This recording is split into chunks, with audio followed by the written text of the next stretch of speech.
내신에서 가장 중요한 원칙은요, 아는 것을 깔끔하게 맞는 것입니다. 안녕하세요, 대치동 캐슬입니다. 오늘은 대치동에서 효과적으로 중간고사, 기말고사를 준비하는 방법에 관한 내용입니다. 이제 곧 내신 기간이 시작하게 되는데요. 특히 중학교 2학년의 경우 중학교 1학년 때 1년 동안 시험을 한 번밖에 안 봤기 때문에 시험 보는 것 자체가 어색할 수 있습니다. 그래서 이렇게 효과적으로 내신을 준비하는 방법에 대해서 알아두시면 조금 더 수월하리라 생각합니다. 이것은 기본적으로 수학에 관한 내용이고 큰 틀에서의 이야기니 다른 과목들은 적절히 변형해서 적용하시면 좋을 것 같습니다. 그럼 시작해 보겠습니다. 크게 내신 준비는요, 4단계로 이루어져 있습니다. 첫 번째로는요, 기본 문제 한 권을 풀면서 기본적인 감을 살리는 것입니다. 대부분의 경우 선행을 주로 위주로 하기 때문에 현행 진도에 대해 소홀히 하는 경우가 있습니다.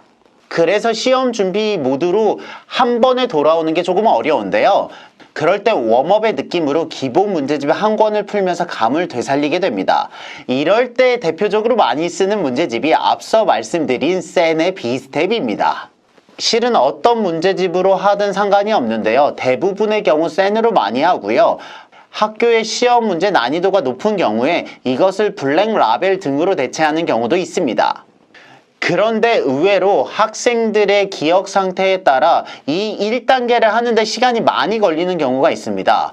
여기서 시간이 너무 많이 걸리면요, 뒤에 있는 단계들을 못하게 되거든요. 그렇기 때문에 미리 한번 학생들의 기본 상태를 점검해 보는 것이 필요합니다. 가장 쉽게 점검을 할 수 있는 방법은요, 딱 지금인데요. 본격적으로 내신이 시작하기 바로 전인 단계잖아요. 이럴 때 이 기본 문제들의 몇 개의 단원의 몇 개의 문제들을 한번 풀려보시는 거예요. 그래서 학생들의 감이 살아있으면요, 그냥 내신 준비 기간에 하시면 되고요. 학생이 만약에 약간 버버벅 거린다, 그러면 조금 더 일찍 이 기본 문제를 풀리는 걸 시작하시면 됩니다. 만일 과거에 제 수업을 들으신 분이라면 제 개념 교재인 에피톤 코드 아시죠? 그건 바로 이 교재인데요. 여기 교재 앞에 개념 백지 테스트라고 있어요. 그 개념들을 다시 써보면서 기억을 되살리시면 훨씬 더 효과적으로 정리할 수 있습니다. 이렇게 개념이 나와 있으니까 말이죠. 이 노트에 대해서는 다음 영상을 통해 이야기를 드리겠습니다. 아무튼 이렇게 기본 교재를 풀면서 시험 준비를 할 수 있는 감을 되살리는 게 중요합니다. 두 번째로는요, 자신의 학교의 기출문제와 타 학교의 기출문제를 많이 풀어보는 것입니다. 대부분의 학원에서 나눠주는 내신 대비 문제집은요, 결국 기출문제의 편집본들입니다.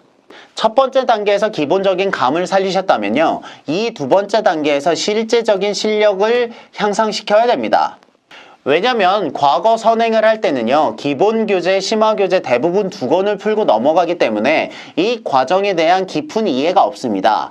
그렇기 때문에 이것만 가지고 내신을 준비하는 건 좀 어려운데요. 그럴 때 우리 학교와 다른 학교의 기출 문제를 풀어보면서요, 다양한 유형에 대한 학습을 할 수 있게 됩니다. 그렇기 때문에 현행의 내신 준비를 하면서 진짜 수학 실력이 완성된다고 생각하셔도 됩니다. 그런데 이렇게 순서 없이 모든 학교를 풀게 되면 난이도에 따라서 조금 당황할 수 있으니까요. 단대부중, 대청중, 휘문중처럼 조금 어려운 학교들의 시험 난이도와 중간 난이도인 대왕중, 진선여중, 숙면여중 같은 학교들을 구분함으로써요, 적절히 문제를 풀어보시는 게 중요합니다.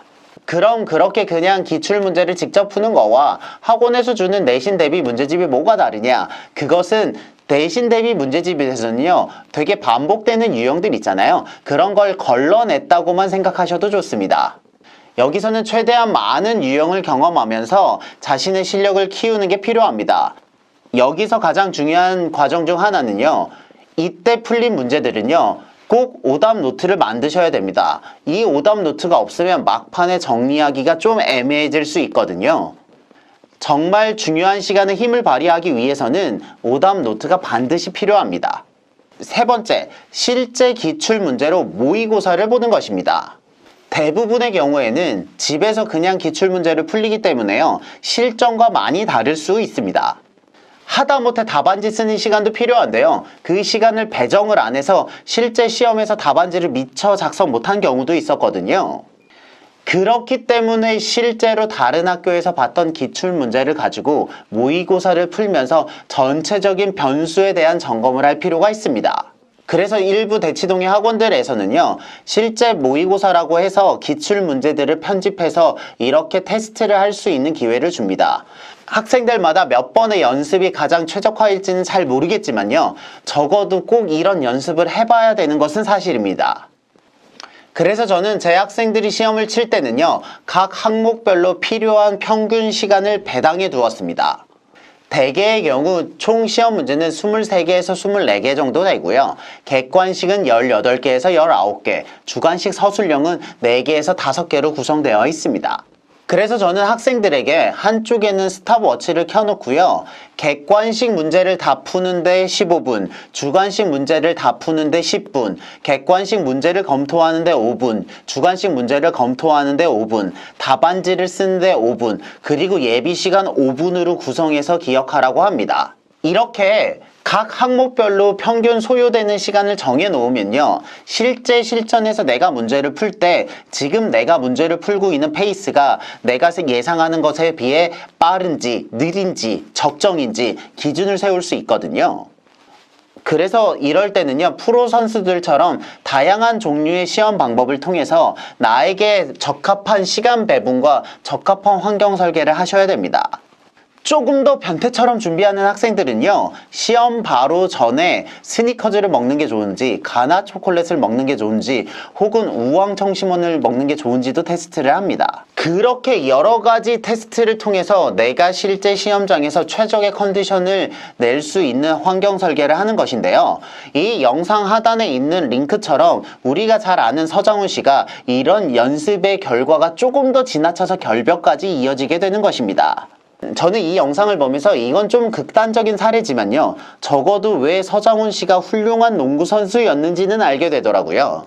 이렇게 실제 모의고사를 반복해 봄으로써 실제로 시간뿐 아니라 그와 관련된 환경 설계를 하면서 나에게 적합한 자세를 찾아가야 됩니다. 그리고 여기서 틀린 문제들 역시 오답 노트를 반드시 만드셔야 됩니다. 이렇게 첫 번째로 기본 문제로 감을 세운다. 두 번째, 기출문제를 풀면서 실력을 올린다. 세 번째, 모의고사를 풀면서 실전 감각을 기른다. 그리고 마지막 네 번째는요, 시험을 보기 일주일 전부터는요, 오답 노트만 푸셔야 됩니다. 대부분의 경우에는 이 4단계를 건너뛰는 경우가 많습니다. 왜냐하면 이렇게 하려면 1단계, 2단계, 3단계에서 오답 노트를 만드는 번거로움이 있기 때문이죠. 하지만요, 내신에서 가장 중요한 원칙은요, 아는 것을 깔끔하게 맞는 것입니다. 실은 시험이 망쳤다는 거는요, 자기가 모르는 것을 틀렸을 때 말하는 게 아니고요, 자기가 알아서 풀 수 있었는데 못 풀었을 때 망한다는 것이거든요. 그래서 내가 그동안 풀었던 문제들, 즉 내가 아는 것은 무조건 다 맞겠다는 마음으로요, 마지막에 오답 노트를 차분히 풀어보면서 점검을 하시는 것이 정말 중요합니다.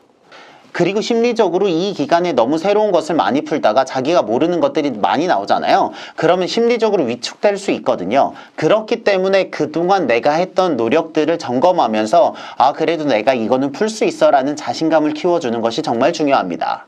이렇게 총 4단계로 이루어지는 시험 준비 과정에 대한 좀 이해가 되셨나요? 실은 이 방법은 중간고사, 기말고사뿐만 아니라요, 행정고시, 변리사 시험, 회계사 시험 등 큰 시험을 준비할 때 상위 학습자들이 즐겨 쓰는 방법입니다. 이렇게 단계를 구분해서 연습을 하게 되면요, 실제로 제가 가르쳤던 학생이 자기가 현재 어떤 과정을 해야 되는지 알 수 있어서 심리적으로 안정이 되었다는 피드백을 주었는데요. 그렇게 되면 좋은 성과를 낼 확률이 조금 더 높아지게 되는 것입니다. 그리고 이 방법은 한번 배워두면요, 수학뿐 아니라 다른 과목에도 확대 적용할 수 있으니까요, 한번 시간을 두고 차분히 연습해 보시는 것을 추천드립니다. 시험 공부 얘기를 하니까 저도 모르게 말이 많아졌네요. 오늘 영상은 이것으로 마치고 다음번에 또 유익한 영상으로 찾아뵙겠습니다. 오늘도 교육을 고민하는 학부모님들을 응원합니다. 저는 대치동 캐슬이었습니다. 감사합니다.